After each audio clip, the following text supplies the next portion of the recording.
Heyo and welcome in today. Today I am doing a portrait, a human portrait, a portrait of a human being. This is a singer from the band Silverstein, Shane Told. Um, yeah, Shane Told, as far as I know. But yeah, he's from the band Silverstein. He is mainly their lead vocalist. Um, as far as I know, he's the main singer. I think in their early works they did have two singers. I think I don't know fully 100% on the band. They are been uh, kind of a big part of my life, I guess, with their music and their songs. They've had so many albums come out. Um, you know, more more than a usual band, I guess. They have like one a year for like 10 years or something, or like 10 albums or something like that. So lots of songs. But yeah, I thought I'd do a portrait because kind of enjoy doing portraits, but I do struggle with them. I get I quite like doing portraits if they are of people I enjoy, I guess. Um, like famous singers. I did I well, I did one back in the day of a political person, but I wasn't really. That was more kind of for kind of an art test kind of a thing, political kind of thing. I'm not really a political person, but I just something I wanted to paint. And yeah, it's something I want to get better at. Here, some techniques I'm using is ruling. If you saw it at the start, I kind of had this box kind of method. I was like drawing a box, keeping the eye straight by drawing a line, um, using a kind of box method, like breaking it up. If I were to do this, like just starting out, maybe I would rule more lines in this. If you um, aren't as, I guess, confident in your kind of um, skills, kind of math skills, I guess, but in your length, in guessing and making sure that things are the right wideness and the right scale and that kind of thing, you might need to rule a bit more lines than me. Um, I use the lines, but they do, for me, they get in the way, kind of. Um, I do use them though as much as I can. If I say I do draw them again if I need them. So it's always a tool that is there in the back of my mind, and I kind of use other points of references, like for instance where his nose sits, and compare that to where his forehead is and how big his forehead is to his nose. Those kind of little key reference points that I can pull back from. It's kind of, for me, I don't know, for every artist and creator, for me, it's easier to work on something that's kind of started. It's easier to rather, fail a million times at something and then start to get things right, then to try and get it right, because it's kind of, um, it's, you kind of need to chop and change things as you go, here I'm cutting his head off and putting it higher because I feel like he needs more of a forehead.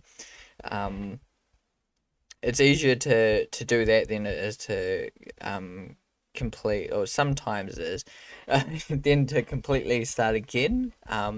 Although if it's completely going nowhere, it's completely failing. Sometimes it's better just to wipe the file clean, or wipe the canvas clean and start again.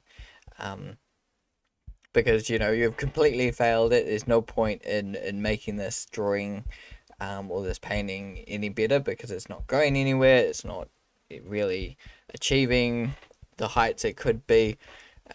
So sometimes you do have to decide, oh, just scrap it. Um, But what I'm trying to say here is like it gives you points if you have a good attempt at it, a good attempt at a drawing. It can give you good points of where you can change things. You can get someone else to look at it and be like, oh, what's going on? Is there something wrong with it? You can then from here kind of look, step back a little bit too, because for me, this is a 90-minute art challenge, so, I'm painting this within 90 minutes.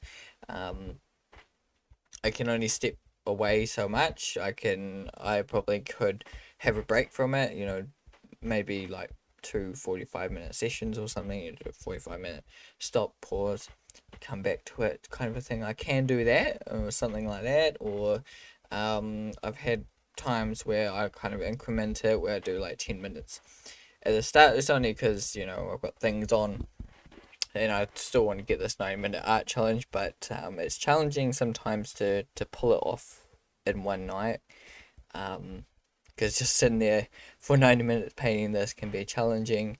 Um, yeah, especially if it's not the most funnest, exciting painting or drawing in the world, and also if it's challenging too. Because it requires me to think about it, and sometimes I do just want to step back just a little bit so I can get the most out of the 90 minutes. Um, but it gives me a good point, and for this 90 minute, I'm not here to achieve the greatest painting in the world. It's not about that. This isn't a piece that's you know going to be in my portfolio or anything like that. Most of these 90-minute art challenges that I do, most of them are just on this channel. It's the only place you'll see it. Um, and I may do, on Instagram or something, like a little like story feed or something. Um, but other than that, I don't really share it that much. It's just kind of a personal growth thing. I really feel like drawing humans is something I lack on a lot. But I feel like I've definitely, like, just doing this one, I feel like I've definitely improved from where I was probably like, 5, 6 years ago, something like that. Drawing humans, I've definitely, come some way in that kind of thing. Um, so that's a bonus. And yeah, doing painting someone I actually know, well, not personally, but I know of him, and um, kind of know who he is. Like, the Queen to some people, you know who the Queen is, and um, yeah, and or that kind of people, um, hierarchy people. Not a lot of people knows his face per se. Not everyone knows his face. Um, but I guess it'd be like, if you're into like sports or something, if you know your local teams, you know that face, you know the NZ. If you're a New Zealander, you know the New Zealand um, people that play cricket or something. NZ Black Caps, you know some of their faces. You're like, oh yeah, it's NZ. Yeah, kind of like that. So people in Canada that know this, they're probably like, I know this guy from this band. Um, But yeah, he's not well will know and be like, oh, I know that face. I've seen that face somewhere. He was, he, and then he could be a face because he definitely looks. He has a similar look to some other, like, people I've seen, like, in characters and stuff in movies and stuff.